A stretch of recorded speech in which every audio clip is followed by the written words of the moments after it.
My name is Esther Williams, and I am from Virginia, though that word from carries little meaning when you belong to no place, when the land beneath your feet can be sold away as easily as you can. I am 28 years old this summer of 1851, and I have spent every one of those years on the Hartwell plantation, where the tobacco grows tall and the silence grows taller still. They wanted me to forget. That is what Master Hartwell told me when I was 7 years old, standing in his study with my small hands clasped behind my back, my eyes fixed on the patterns in the rug beneath my feet. He wanted me to forget that my mother had been sold south 3 days prior, that her screams had echoed across the quarters until they dragged her into the wagon, that she had clawed at the wooden slats trying to reach back toward me. He patted my head with the same hand he used to sign her sale papers and said, "It's better this way, Esther. Clean breaks heal fastest. You'll forget her face by harvest time." But I didn't forget. I wouldn't. I couldn't. The forgetting, that was their weapon, sharper than any whip. They wanted us to forget our names, the ones whispered to us by our mothers in languages they barely remembered themselves. They wanted us to forget our fathers, sold before we could walk. They wanted us to forget the songs, the stories, the small dignities that made us human. They wanted us to wake each morning as blank as the dawn, ready to be written upon with their needs, their commands, their vision of what we should be. I work in the big house now, have since I was 12. Mistress Hartwell chose me because I was bright and clean-featured, words that meant I could pass through her parlors without offending her guests' sensibilities. I serve at table. I carry tea.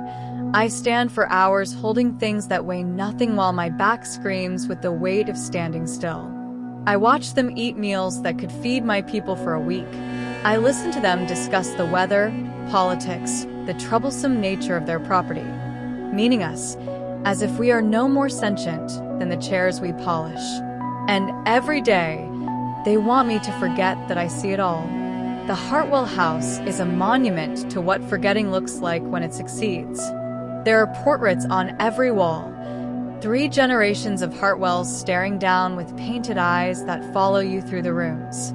They remember everything: their lineage, their land grants, their marriages and births and deaths.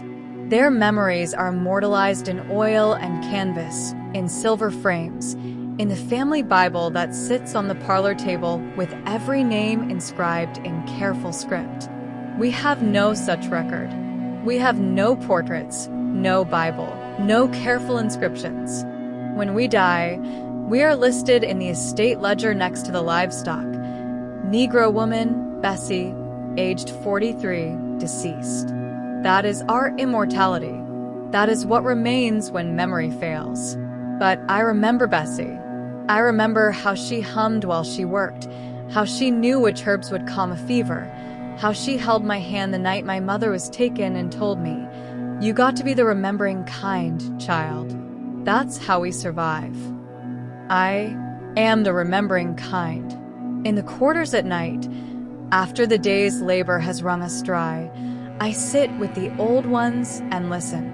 I listen to Aunt Ruth talk about her grandmother who remembered the ships, the Middle Passage, the shores of a homeland whose name has been lost but whose memory lives in her bones. I listen to Uncle James describe his children. 5 of them, all sold away, all scattered like seeds to plantations he will never see. I listen to young Clara whisper about the baby growing inside her, planted there by Master Hartwell's son during one of his nighttime visits, a child she will love fiercely even as it reminds her daily of the violence of its conception. And I remember all of it. I am a living ledger, a walking archive of the things they want erased. The fear that haunts my dreams is not the whip, though I have felt it. It is not the hunger, though I have known it. It is not even death, which sometimes seems like mercy. The fear that makes my hands shake as I pour Mistress Hartwell's morning coffee is this: that one day I will forget, that the weight of their wanting will crush the memories out of me. that I will become the blank, smiling thing they wish me to be. All my inner life smoothed away until I am nothing but a reflection of their needs. Some mornings I wake and test myself. I whisper my mother's name, Patience Williams, and try to conjure her face. I can still see her eyes, dark and deep as wells. I can still feel her hands braiding my hair, her fingers gentle despite their calluses. I can still hear her voice singing low, "Wade in the water, children." But each year the image grows a little dimmer, the edges a little softer. Memory is a muscle, and they starve it deliberately. Master Hartwell has a library. Sometimes, when I clean it, I stand before those hundreds of leather-bound volumes and feel something like rage burn in my chest. There are books in this room with memories centuries old. Greek philosophers, Roman historians, British poets, all preserved, all honored, all deemed worthy of remembering. Meanwhile, we are expected to exist in an eternal present, with no past to anchor us and no future to dream toward. I taught myself to read from those books. It took me 3 years, stealing moments when the house was quiet, matching the shapes of letters to the sounds I heard Master Hartwell's children practicing. It is punishable by whipping, this learning. It is dangerous knowledge, but I needed it the way I need air, because reading meant I could hold memories outside my own head. Reading meant that remembering could be more than just an act of private resistance. I have a hiding place beneath a loose floorboard in the quarters, and in it I keep scraps of paper, stolen bits where I have written things down in crude, careful script. Names mostly. The names of people who have passed through this plantation, people who have been sold or died or simply disappeared into the machinery of slavery. I write down their names and one thing about them. Sarah, who sang like morning itself. Thomas, who carved animals from wood. Little May, who never got to grow up. It is a poor memorial, this collection of paper scraps, but it is something. It is proof that we existed. It is proof that I refuse to forget. Tonight, as I lie on my thin mattress listening to the sounds of the quarters settling into uneasy sleep, I touch the floorboard beneath which my papers rest. I think about all the forgetting that has been forced upon us, all the memories that have been beaten and starved and sold away. And I make myself a promise, the same promise I make every night. I will not forget. I will not let them erase us. I will be the keeper of our stories, even if those stories are written only in my mind, even if they are whispered only in darkness, even if I am the last one left who knows them. Because they wanted me to forget. And that is exactly why I must remember. The forgetting happens in layers, like sediment building up until the original ground is buried and lost. It starts with language. We are forbidden to speak our own tongues. Not that many of us remember them anymore, not after generations of this calculated erasure. But even the English we are permitted comes with rules. We may not say, I want, or I think, or I will. Such words imply a self that has desires, opinions, agency. Instead we say, Master wants, and Master thinks, and yes, sir, and yes, ma'am, until our own wants and thoughts become foreign even to ourselves. I watch this happen to the children born here. They come into the world the same as any child, full of curiosity and will, reaching for things, saying mine and no, with all the fierce certainty of new souls. And then, slowly, we teach them not to reach. We teach them not to say no. We teach them to make themselves small and quiet and agreeable because that is how they survive. We teach them to forget they were ever anything else. It is a kind of murder, this forgetting. A kind of death that happens while you still draw breath. In the spring of 1851, a new overseer arrives. His name is Cyrus Webb, and he is worse than the last one, which is saying something. He has pale eyes that move over us like we are equations to be solved, problems to be corrected. He carries a leather journal where he records everything: how many rows we hoe, how many pounds we pick, how many minutes we rest. He is obsessed with efficiency, with maximizing the yield of human machinery. One morning in May, I am serving breakfast when I hear him discussing his methods with Master Hartwell. The key, Webb says, cutting into his ham, is to prevent them from developing attachments. Attachments create obligations, and obligations distract from labor. I recommend rotating work crews monthly, separating family units across different sections of the plantation, and discouraging any gatherings beyond what is absolutely necessary for supervision. Master Hartwell nods, chewing thoughtfully. You believe this increases productivity? I've documented it extensively, Webb replies. When they have no one to remember them by, when they have no history that binds them to each other, they become more malleable, more present-focused. They work for the day's ration and the night's rest, with no thought beyond that. It's quite effective. I stand there holding the coffee pot, and something inside me goes cold and hard as iron. He is describing a systematic destruction of memory, of connection, of the very things that make us human. And he is treating it like a mathematical innovation, something to be proud of. That night, Webb begins implementing his system. Families are split apart. Uncle James, who has worked the same tobacco field for 30 years, is sent to the stables. Young Clara is moved from the kitchen to the laundry. The children are housed separately from their mothers. Those who protest are whipped as examples. The quarters become a place of strangers. We eat together, sleep near each other, work side by side, but we are discouraged from speaking, from forming bonds, from remembering each other's names. Webb walks among us with his journal, noting who speaks to whom, who shows signs of connection. Those people are separated the next day. It is a loneliness more profound than anything I have known. But there is one thing Webb cannot control: the night. In darkness, we find ways. We develop signals, a particular way of coughing that means meet by the old oak after the house lights are out. We whisper in passing, quick exchanges that sound like nothing. Ruth needs you, which means Aunt Ruth is gathering memories tonight.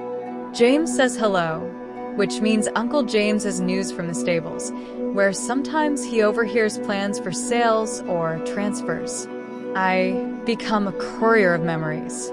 I move between the big house and the quarters, between the fields and the stables, carrying scraps of story like contraband. I tell Clara that her mother is thinking of her. I tell Uncle James that his daughter, sold 2 years ago to a plantation in North Carolina, has been heard to sing a particular song, one he taught her, one that means she remembers. These are dangerous missions. If Webb catches me facilitating connection, I will be punished severely. But I cannot stop, because this is what they most want to destroy, this web of memory and love that binds us together despite everything they do to tear us apart. In July, something happens that changes me forever. A woman arrives on the plantation.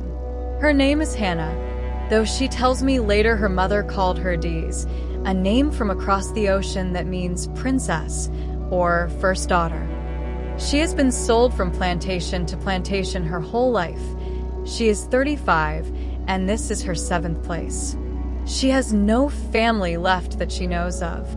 Every connection has been severed, every bond broken. Webb puts her in the tobacco fields and forbids anyone to speak with her. But I watch her, and what I see terrifies me. She is what I might become. She works mechanically, efficiently, without song or complaint. She eats her rations without tasting them. She sleeps without dreaming. She has perfected the art of forgetting, or perhaps the forgetting has perfected its art upon her. She is the blank thing they want us all to be: productive, obedient, empty. One night, I risk everything. I approach her where she sits alone outside the quarters, and I speak to her. Your mother called you a Dees. I say softly. She looks up at me, and for a moment, something flickers in her eyes. Surprise, maybe pain, maybe the ghost of a person who used to live behind those eyes. How do you know that? She asks. You said it once in your sleep. I heard you. I don't remember saying it, but I remember hearing it. I tell her. And that means it isn't gone. It means she isn't gone. Not entirely. She is quiet for a long time. Then she says, it's easier to forget. It hurts less. Maybe, I say, but it also means they win. It means everything we were, everything we loved, everyone who loved us, it all disappears as if it never mattered. As if we never mattered. We don't matter, she says flatly. Not to them. No, I agree. But we matter to each other. And we matter to ourselves. And maybe that has to be enough. I don't know if my words reach her. She doesn't respond, just turns away and goes inside. But I have said them as much for myself as for her. Because I am beginning to understand the full scope of what we are fighting against. This is not just physical bondage. This is the attempted murder of memory itself, the systematic erasure of our humanity. And our resistance can not only be physical, it must also be an act of remembering, of preserving, of insisting that we existed and mattered and were human, even when everything around us denies it. That night, I add Hannah's true name to my hidden papers. Adiz, daughter of a woman whose name has been forgotten, keeper of a memory that refuses to die completely. The summer wears on, brutal and long. Webb Systems seems to be working exactly as he intended. We are more isolated, more atomized, more efficient. But beneath the surface, something else is happening. The very severity of the erasure is creating its opposite, a desperate hunger for memory, for connection, for story. We are learning to hide these things better, to bury them deeper, to speak them in codes even more obscure. We are becoming archaeologists of our own lives, excavating and preserving the fragments before they can be swept away entirely. And I am learning something crucial.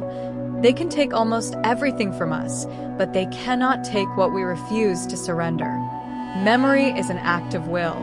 Remembering is a form of rebellion. And as long as one of us remains who knows our names, who carries our stories, who refuses the forgetting, we have not been completely defeated. But the battle is exhausting, and some days I feel myself weakening. Some days the weight of carrying all these memories feels like it will crush me. Some days I wonder if Hannah has the right idea, if forgetting might indeed be easier, might hurt less, might allow me to survive in some diminished but less painful way. It is on one of these days, when I am closest to surrender, that everything changes. It happens on a morning in late August, when the heat sits heavy on Virginia like a wool blanket, and even breathing feels like labor. I am cleaning Master Hartwell's study, dusting the endless rows of books that represent centuries of other people's memories, when I find it tucked behind a volume of agricultural reports, a small leather journal, the twin to the one Webb carries. But this is not Webb's journal. The handwriting is different, older, more cramped, and as I flip through it, my hands begin to shake. It is a record, a complete record. Names, ages, prices, families. But unlike the cold estate ledgers I have seen before, this journal contains something more. Notes, personal observations, fragments of the lives that passed through this plantation before I was born. Moses, age 32, excellent blacksmith, remembers his wife Sarah sold to Richmond 1823, sings songs in unknown language. Dinah, age 19, midwife skills, stubborn nature, repeatedly attempts to keep written record of births, materials confiscated. Jacob, age 8, son of Moses and Ruth, shows unusual memory for names and faces, separated from father per standard practice. I stand there in that study, and something breaks open inside me. This journal is proof that they always knew. They knew we had names, families, memories, talents. They knew we loved and grieved and tried desperately to hold onto our humanity. They knew, and they erased us anyway. Systematically, deliberately, as a matter of policy. I find my mother's name. Patience, age 24, household worker, literate, able to read, learned unknown method. Sold south 1830 to prevent contamination of other stock. They sold her because she could read, because she was trying to remember in a way they couldn't control. I should put the journal back. I should pretend I never saw it. But instead, I make a decision that will change everything. I tear out 5 blank pages from the back, just a few, not enough to be immediately noticeable, and I tuck them inside my dress. My heart pounds so hard I'm certain it can be heard throughout the house.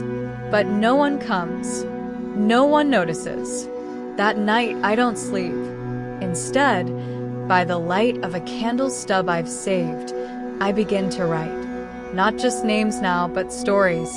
Everything I know, everything I've heard, everything I've witnessed.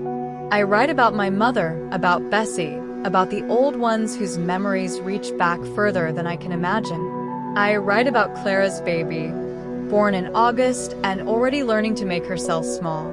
I write about Uncle James's 5 children and where they were sold. I write about Adiz and her forgotten mother. I write until my hand cramps and my eyes burn, and the candle is nothing but a puddle of wax. The next morning, I wake with a clarity I have never felt before. I understand now what I must do. I must become what Dinah tried to be, what my mother was punished for being, a keeper of records. Not just memories in my head, but written documentation. Proof that we existed. Proof that we mattered. Proof that they knew we were human and chose to treat us as property anyway.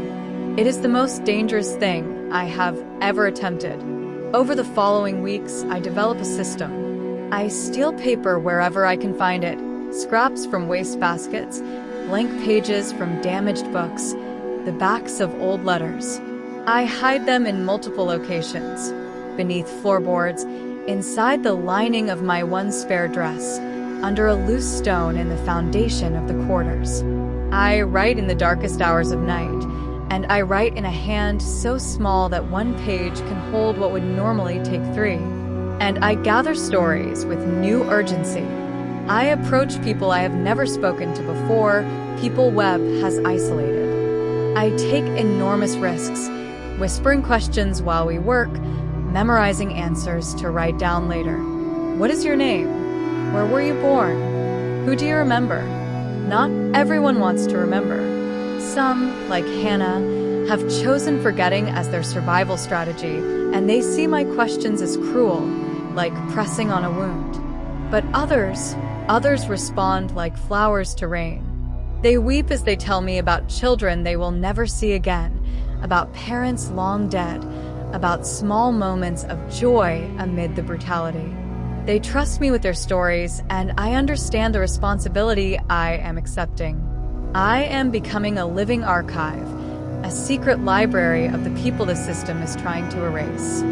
One night, Uncle James finds me writing by candlelight. I freeze, certain I am caught, certain he will tell someone. But instead, he sits down beside me, and very quietly, he begins to speak. He tells me about his children, not just their names, but who they were. How his eldest daughter Miriam loved to catch fireflies and keep them in jars to light her mother's face. How his son Daniel could fix anything with his hands and a bit of wire. How little Emma, sold at age 5, used to sing before she could properly talk. Write it down, he says, his voice thick. Write down that they were real, that they lived, that I loved them. I write every word. In September, I make a discovery that changes everything again. Hidden in the wall of the big house, behind a portrait I am cleaning, I find a space, a gap in the brick and mortar. about the size of my hand. It is dry and hidden and almost impossible to notice unless you know it's there. It is perfect. I begin to hide my papers there, wrapped in oilcloth to protect them from moisture. It is my archive, my secret testimony against forgetting. Every few days, I add new pages. The collection grows. 20 pages, then 30, then 50. Stories, names, dates, small acts of resistance, and large acts of courage. The record of people who were meant to be forgotten. But Webb is not stupid. He notices that something has changed in the quarters. People seem more connected somehow, despite his best efforts to isolate us.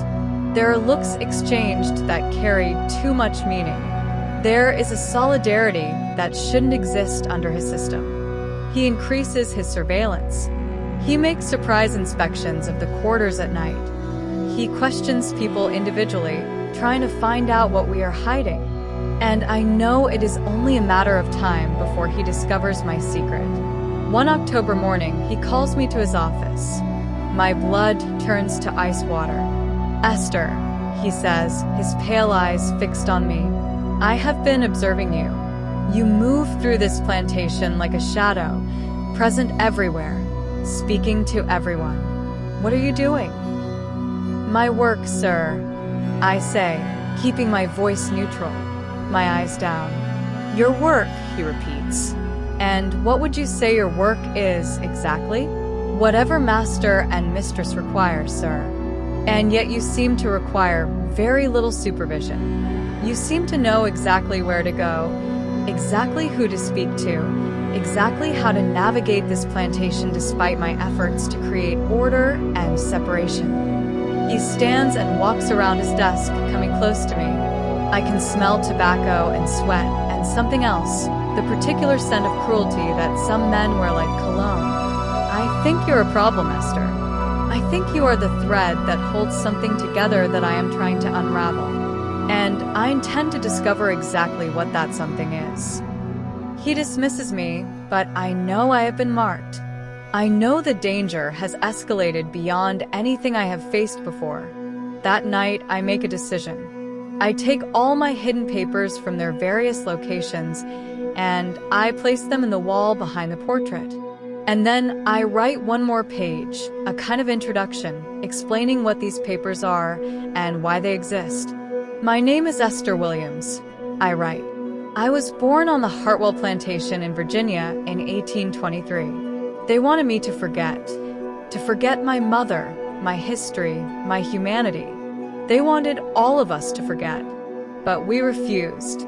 These pages are our refusal. These are the names and stories of people who lived and loved and suffered here. We were not property. We were not animals. We were human beings, and we demand to be remembered. Whoever finds this, know that we existed. Know that we mattered. Know that we refuse to be erased." I seal the papers in their hiding place, and as I do, I feel something shift inside me. I am no longer just surviving. I am no longer just remembering. I am testifying. I am bearing witness. I am creating a record that will outlast me, that will speak truth even if I cannot. They wanted me to forget, but instead, I have become unforgettable. The consequences come swiftly. 2 days after my conversation with Webb, he begins searching the quarters. He tears through our meager possessions looking for evidence of whatever he suspects we are hiding. He finds nothing. I have been careful, but the violation is complete. We have so little, and now even that little has been rifled through, dismissed, tossed aside. He questions people individually, using a combination of manipulation and threat. He promises better rations to anyone who tells him what is happening. He threatens whipping to anyone who stays silent. Most people truly have nothing to tell him. But I know he will eventually find someone who has seen me writing, who has heard me asking questions. I am not wrong. 3 weeks later, Clara's young cousin Thomas, only 14 years old, terrified of the whip, tells Webb that he saw me with papers, that I was writing things down. Webb comes for me that same evening. They strip my quarters bare. They search every inch of the space where I sleep. They find nothing because I have learned the lesson my mother tried to teach me. Never keep what you cannot afford to lose in a place they can easily reach. My archive is safe in the wall of the big house, hidden behind the portrait of Master Hartwell's grandfather, secure in a place Webb would never think to look. But the fact that they find nothing makes Webb more suspicious, not less. "Where are your papers?" he demands, his face red with frustration. "I have no papers, sir."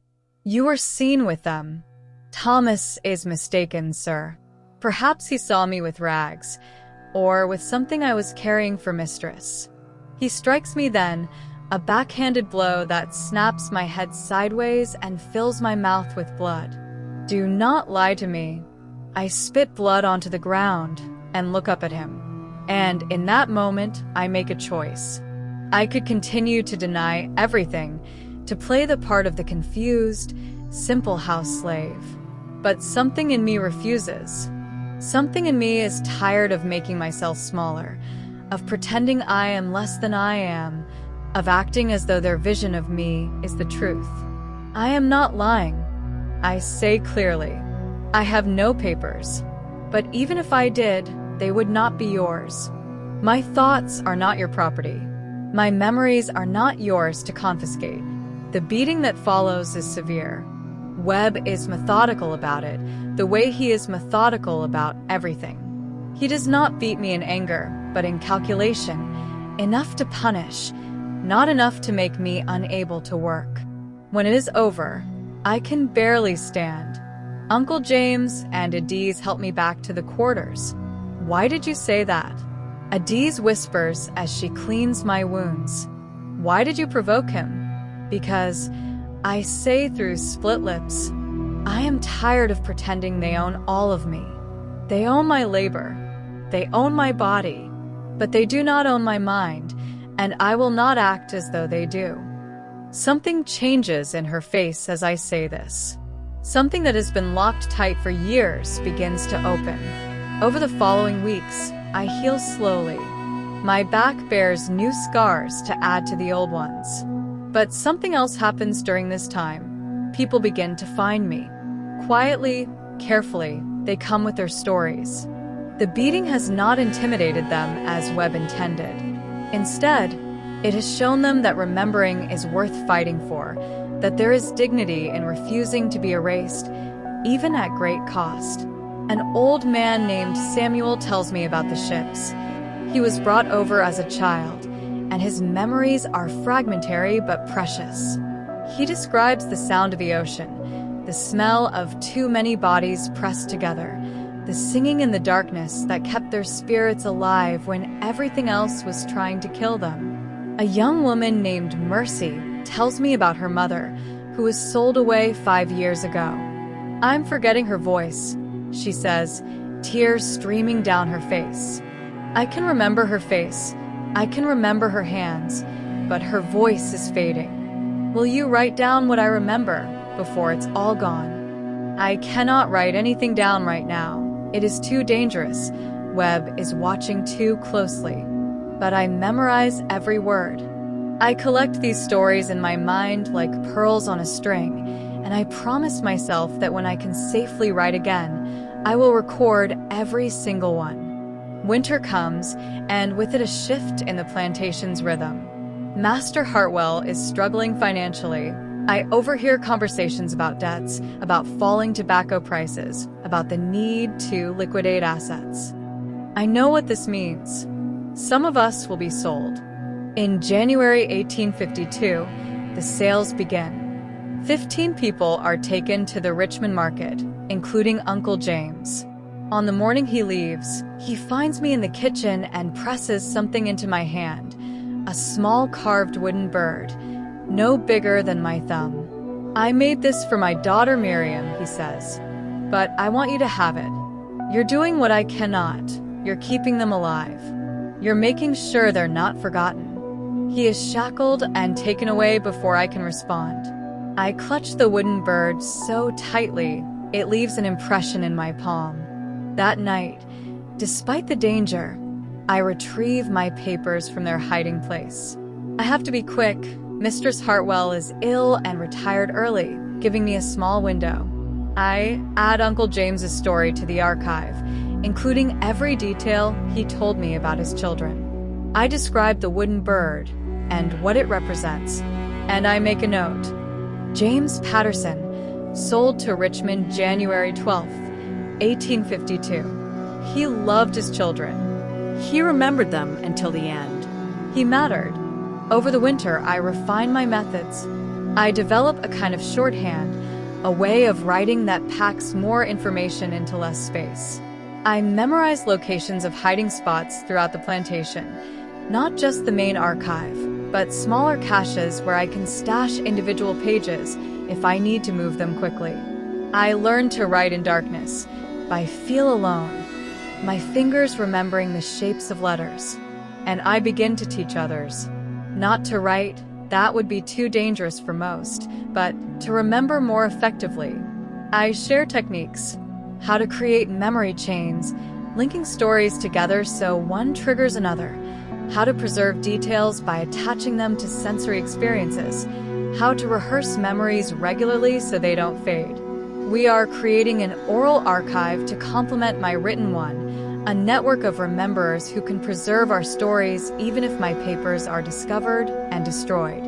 Webb notices that something is still happening, some kind of cohesion that his system should prevent. But he cannot pinpoint it, and his frustration grows. He increases his brutality, hoping to shatter whatever invisible bonds connect us. He separates families more aggressively. He forbids any singing or storytelling. He punishes the smallest infractions with increasing severity. But we persist, because we have learned something crucial. The remembering itself is the resistance. The act of preserving our humanity in the face of a system designed to destroy it, that is our victory, even if we never live to see freedom. Every name I write down, every story I preserve, every moment of human connection we manage despite everything. These are acts of defiance more profound than any physical rebellion. In March, Adiz comes to me with a request. Teach me, she says. Teach me to write. Just my name and my mother's name. Just that much. If you're caught. I know the risk, but you showed me something, Esther. You showed me that it's better to matter, even if it costs you. I don't want to be forgotten anymore. I don't want to forget anymore. So I teach her, in stolen moments, by candlelight and moonlight and the pre-dawn darkness. I teach her to shape the letters of her true name, Adiz. And when she writes it for the first time, her hand shaking but her letters clear, she weeps. I exist, she whispers, looking at her name on the paper. I really exist. You always did, I tell her. But now you have proof. Others ask for the same. Soon I am teaching 5 people, then 10, then 15. We are extraordinarily careful, taking enormous risks, but the hunger for this knowledge is too strong to deny. People want to write their names, their children's names, the names of the loved ones they have lost. They want to leave some mark on the world that says, I was here. I mattered. I was human. We are building something larger than I imagined. Not just an archive, but a movement. A quiet, underground rebellion of memory against forgetting, of humanity against the machinery that tries to destroy it. And I realize that even if I do not live to see freedom, even if my name is never known beyond this plantation, even if everything I have written is destroyed, the act itself has meaning. The refusal itself is victory. We have proven that they cannot make us forget, cannot make us less than human, cannot erase us no matter how hard they try. They wanted me to forget, but I have become remembrance itself, and I have taught others to do the same. And that is something they can never take back. Spring comes to Virginia in 1852 with unusual beauty. as if the earth itself is insisting on life despite everything humans do to destroy it. On a morning in late April, I am called to Master Hartwell's study. I go with my heart steady, prepared for whatever comes. I have made peace with the cost of remembering, but what I find is unexpected. Master Hartwell sits behind his desk, looking older than I remember, his face drawn with worry. Beside him stands a man I do not know, younger, dressed in clothes that speak of wealth, but not plantation wealth. City wealth. Esther, Master Hartwell says, and his voice is different than usual. Strained. Almost human. This is Mr. Lawrence Garrett from Richmond. He has purchased your contract. I stand very still. Being sold is what I have feared since childhood, since my mother was taken from me. But something in the room feels strange, off balance from normal transactions. Mr. Garrett stands and looks at me directly, which itself is unusual. Miss Williams, he says, and the title alone is shocking. I represent a group of businessmen who have recently invested in a progressive agricultural venture in Pennsylvania. We are assembling a workforce of free laborers, and we are purchasing the contracts of enslaved people specifically to manumit them upon arrival in Pennsylvania, a free state. The words hit me like cold water. Free. Manumit. Pennsylvania. I don't understand. I say. You are being given an opportunity for freedom, Garrett says. The contract will be signed today, and you will travel north with me tomorrow. Upon crossing into Pennsylvania, you will be legally free. My mind spins. This is what I have dreamed of, prayed for, hoped against hope might somehow come. But even in this moment of impossible possibility, my first thought is not of myself. The others, I say. What about the others? Master Hartwell shifts uncomfortably. Mr. Garrett is purchasing only 5 contracts. You should consider yourself fortunate. 5. Out of more than 80 people on this plantation. 5. Why me? I ask. Garrett looks at me with something that might be respect. Because my associates did their research. They asked around Richmond about enslaved people who showed unusual capability, intelligence, reliability. Your name came up more than once. Apparently, there are rumors that you can read and write, that you have an exceptional memory. These are valuable skills, and we need people with valuable skills. So even freedom, comes because they see utility in me. But I push that bitterness aside. Freedom is freedom, regardless of the reason. When do we leave? I ask. Tomorrow at dawn. Tomorrow. I have one day to say goodbye to everyone I have ever known. One day to secure the archive I have spent months building. One day to ensure that the remembering continues even when I am gone. That night, I gather the people I have been teaching. We meet in darkness, in the space behind the tobacco barn where Webb rarely ventures. I tell them about Pennsylvania, about freedom, about leaving. You're abandoning us, one young man says bitterly. No, Adiz says firmly, stepping forward. She's showing us it's possible. She's proving that there is a life beyond this. And she's leaving us something more valuable than her presence. She looks at me, and I nod. Together, we tell them about the archive. We reveal its location behind the portrait in the big house. We explain how to add to it, how to preserve it, how to keep it safe until the day comes, and we believe it will come when it can be brought into the light. These papers are proof, I tell them. Proof that we existed, that we were human, that we loved and suffered and fought to remember. If slavery ends tomorrow or 50 years from now, these papers will testify. They will speak for us when we cannot speak for ourselves. I teach them the hiding place, make them memorize exactly how to access it. I leave them with the small pages I still have so they can continue adding to the record. And I give them something else, hope. I am going to be free, I say, and the words feel strange and enormous in my mouth. And if I can be free, others can too.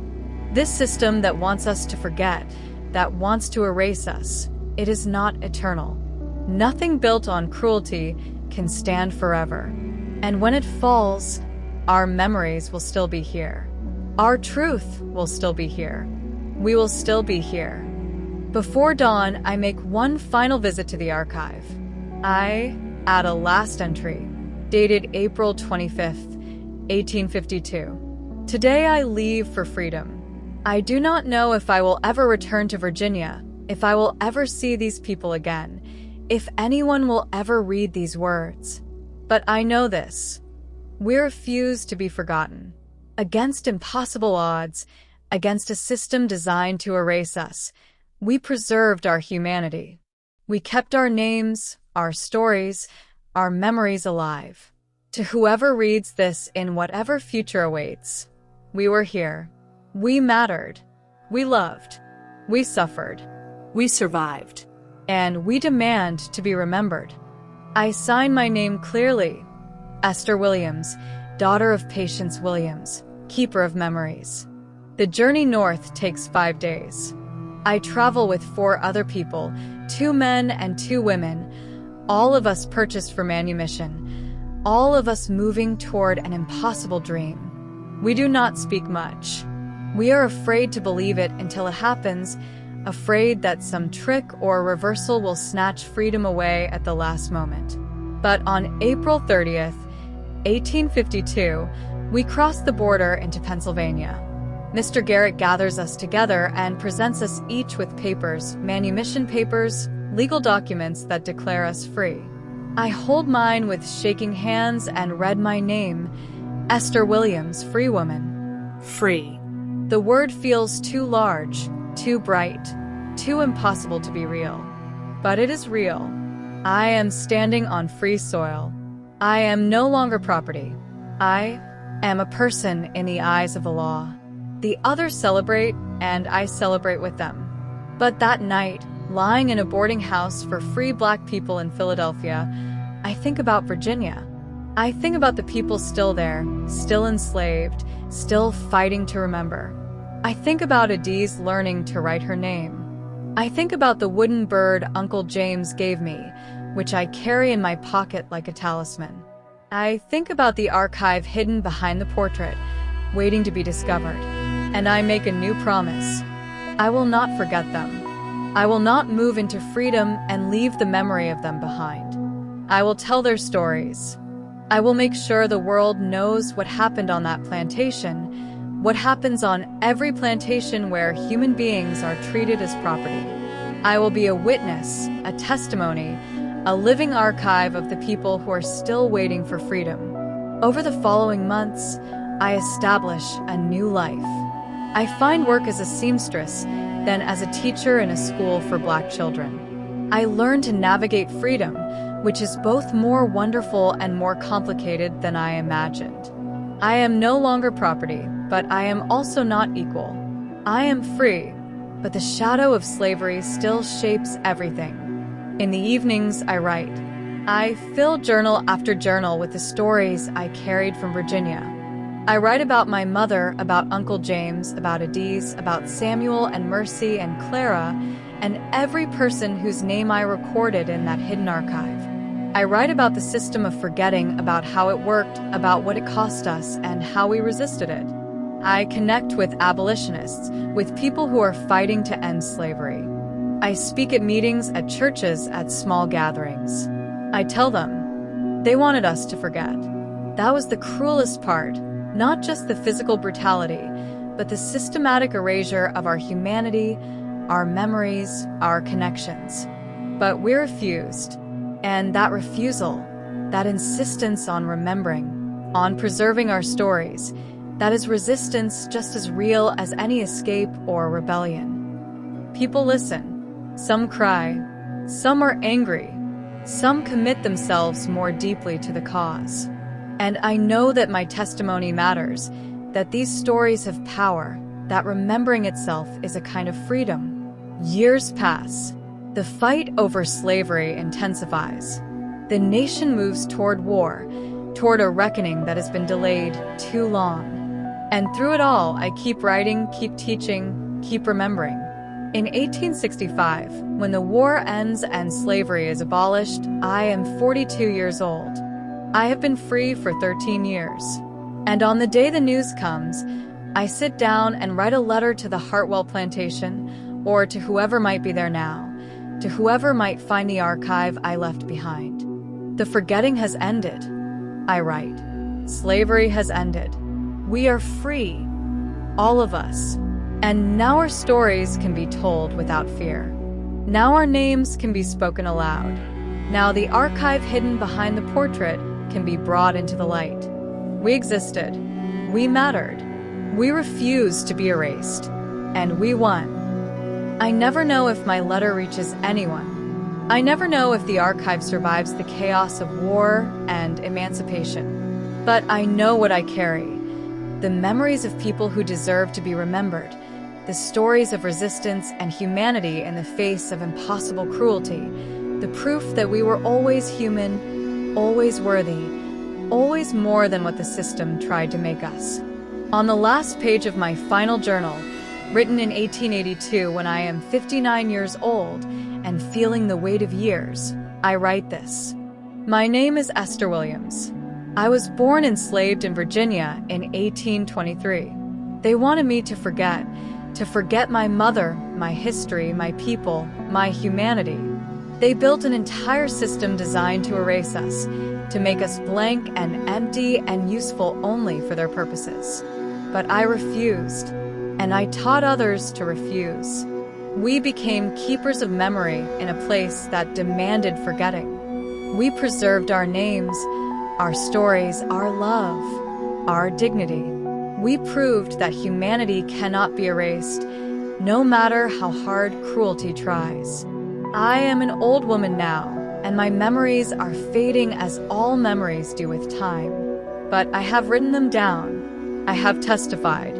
I have refused the forgetting until my last breath. To whoever reads this, know that we were here. Know that we mattered. Know that love and memory and human dignity are stronger than any chain, any whip, any system of oppression. Know that the forgetting can be resisted. Know that we did resist. Know that we won. I close the journal and set down my pen. Outside my window, the Philadelphia evening is falling soft and gentle. I am free. I have been free for 30 years. But more than that, I am remembered, and I have remembered others. I have been a keeper of stories, a preserver of humanity, a witness to both cruelty and courage. They wanted me to forget, but I became unforgettable instead, not because I was special, but because I refused to disappear, because I insisted that we all mattered, that our lives and loves and losses deserve to be preserved. Because I understood that memory itself is resistance, that remembering is a form of freedom, that the stories we keep are the proof of our humanity. I am Esther Williams. I am a daughter, a teacher, a keeper of memories. I am a woman who survived slavery and built a life in freedom. I am a voice for the voiceless, a memory for the forgotten, a testament to the truth that we were always human, always worthy, always here. And no one can ever make me forget that again.